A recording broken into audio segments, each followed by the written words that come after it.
Bonjour à tous et bienvenue sur ma chaîne Budgetinette. On se retrouve aujourd'hui pour faire le bilan de la semaine 1. Alors cette semaine, il ne s'est pas passé grand chose. Je suis juste allée faire mes courses. Je ne suis pas sortie plus en fait. Voilà, côté des épargnes, il ne s'est rien passé non plus du coup. Hop. Et du coup, je voulais vous remercier tous pour vos petits messages. Pour ma fille, tout ça, c'est gentil. Du coup, elle a 2 rendez-vous par semaine, un en travail de groupe, un en entretien individualisé. Et j'ai ma deuxième fille qui elle aussi a commencé le suivi chez l'orthophoniste.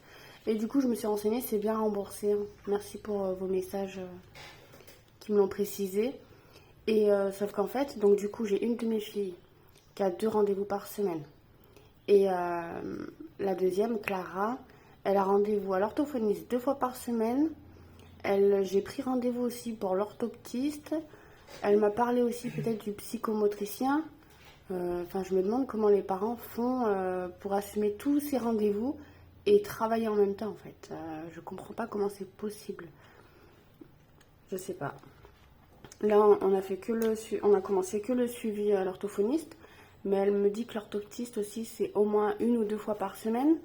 Après, elle m'a parlé du psychomotricien, mais elle m'a dit que ça allait peut-être faire trop de choses à faire en même temps. Donc, ce serait peut-être à faire une fois que l'orthoptiste serait terminé. Je travaille, quoi. Donc, je sais pas trop comment je vais pouvoir gérer tout ça, en sachant que je dois travailler, quand même m'occuper de la maison. Je sais pas.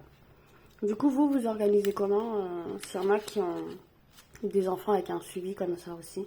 Ça m'intéresserait de savoir comment vous gérez.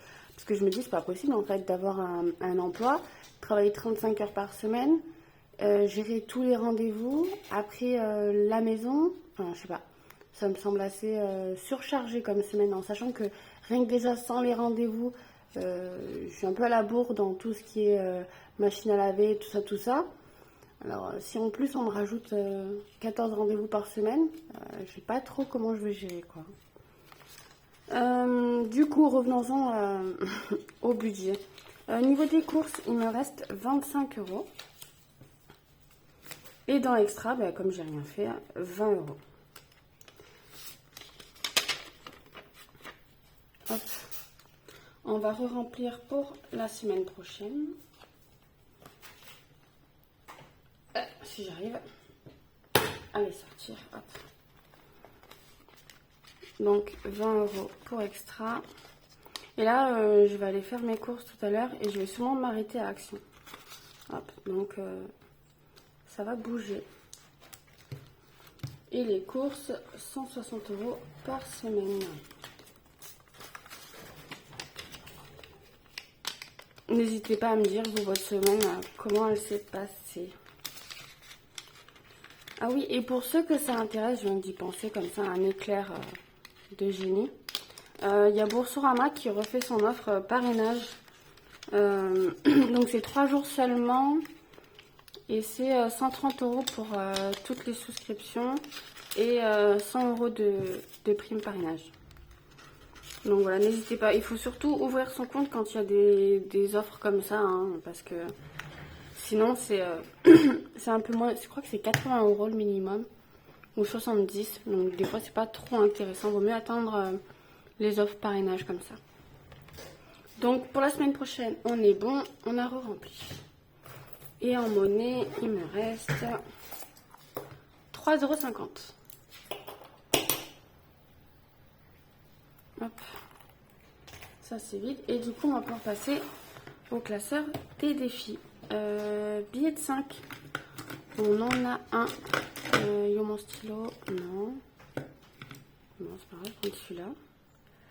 Hop, et du coup, on passe à 145 euros dans les billets de 5. Et du coup, je suis en train de voir, là, je vous avais déjà dit là que j'essayais de faire mon budget planner. Donc, je vous montre juste, hop, ça ressemblera à peu près à ça. Voilà, j'ai pris un modèle qu'il y avait sur Canva. Donc là, je suis en train tout découper, je vais tout... Enfin voilà, je suis en train de commencer à tout préparer pour janvier. Et du coup, il faut que j'aille à Action racheter un massicot parce que celui que j'ai, la pointe là, elle coupe plus. Et ça fait des bords dégueulasses comme ça là. Je sais pas si vous voyez là, ça coupe vraiment très très mal. J'ai essayé de voir si on pouvait pas limer la lame, j'ai pas réussi. Alors je sais pas s'il y en a qui utilisent le matériel d'Action, si vous en avez carrément racheté un parce qu'ils sont moins chers que sur internet. Ou si vous avez réussi, sinon on va juste changer la lame, ça m'intéresserait de savoir.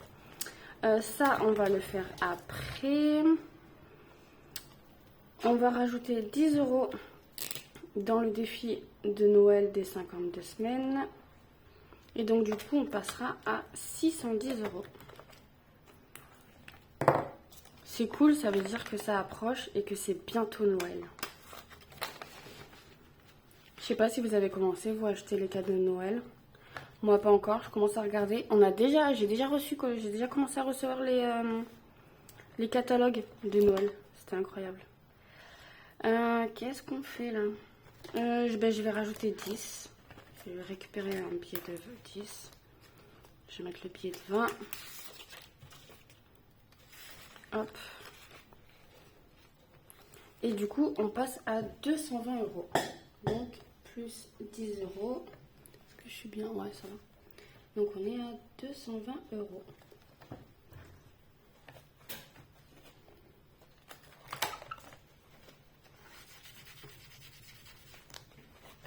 Hop. Celui-là, je pense que je le referai pour l'année prochaine. J'aime bien. Ça fait une petite épargne tout au long du mois. Il n'y a pas trop de buts par contre sur ce défi-là. Mais je pense qu'en fin d'année, je le rajouterai dans une catégorie épargne en fait, tout simplement. Puis c'est des petits montants, alors 23 € par mois, ça se fait quoi. Voilà. Et là aussi, je suis à combien? Bon, je vais rajouter que 10. Je vais rajouter 10. Je n'ai plus de case à 10. Comment on fait? Bah tant pis. Hop. Donc 494.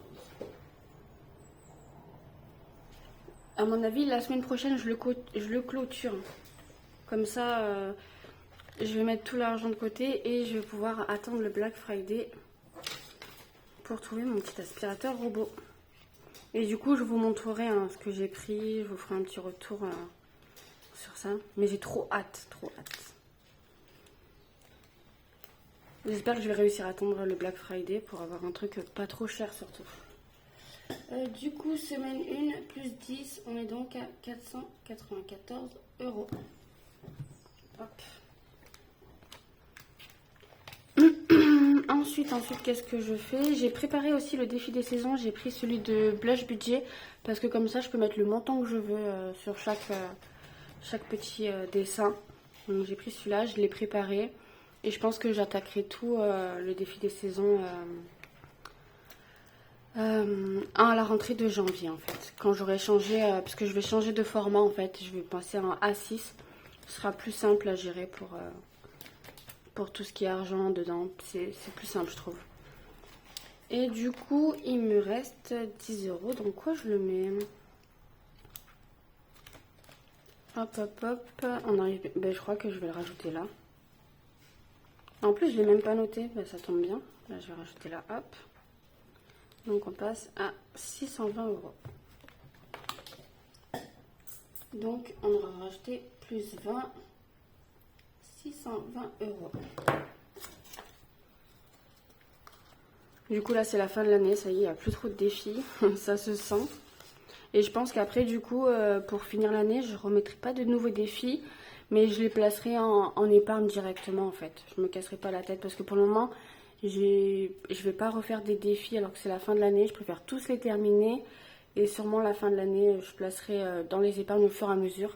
Pour après commencer l'année avec des nouveaux défis, des nouveaux objectifs, des nouvelles envies de m'acheter des choses.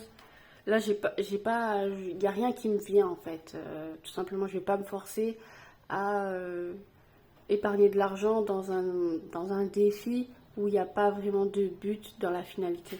Donc autant les terminer tranquillou et recommencer en janvier du bon pied. Du coup, on va se faire le défi d'or. Il nous manquait celui-là. Et on va juste se rajouter la petite pièce de 2 € dans le budget voyage à l'étranger. Et on passe donc à 286 €. Et donc, il me reste 1,50 € dans le défi d'or à mettre. Et donc, on passe à 63 tout pile. 163, pardon. Hop.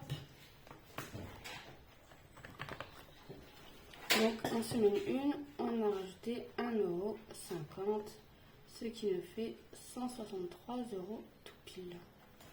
Hop. Et donc là, ça y est, j'ai eu... comment ça s'appelle? Attendez, je prends juste ma petite tirelire là. Non mais je vais devoir faire de la monnaie. Je vais la faire tout de suite avec vous. Hop. Je vais prendre les 10 € des courses. Je vais les rajouter ici. Et je vais prendre 10 € en monnaie. C'est comme ça que je fais hein, pour switcher l'argent du défi d'or en billets. Hop, ça je referme. Hop. Et là je vais récupérer 10 €. 1, 2, 3, 4, 5, 6, 7, 8, 9 et 10. Voilà.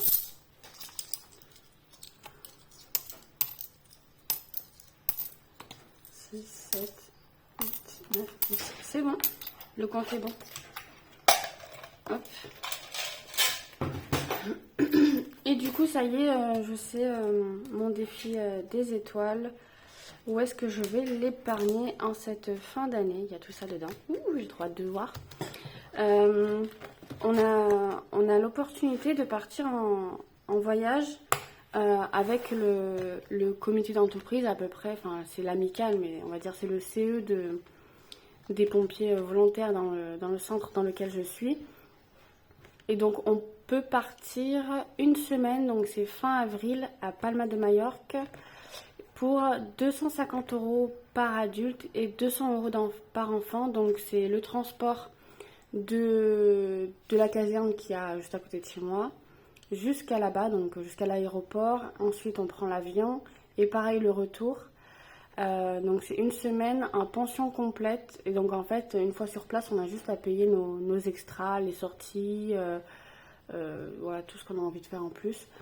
Et donc, du coup, je pense que vous allez le voir dans mon prochain budget parce que je vais faire je peux payer en plusieurs fois, donc je vais l'inclure dans mon budget à partir du mois de novembre, où je ferai des versements jusqu'à avril qu'on parte.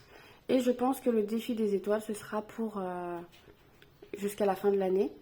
Ce sera pour le budget dépenses sur place, quoi. Si on veut faire des excursions, des balades, j'ai vu qu'on pouvait faire de la plongée. Enfin, donc du coup, je pense que le défi des étoiles servira pour ça. Et bien écoutez, pour cette semaine, c'est tout. On se retrouve, je pense, dimanche pour faire, parce que comme je suis un peu à la bourre là dans mes semaines, dimanche, je vais essayer de faire la vidéo pour comment ça s'appelle, le remplissage de la semaine 3 et le bilan de la semaine 2.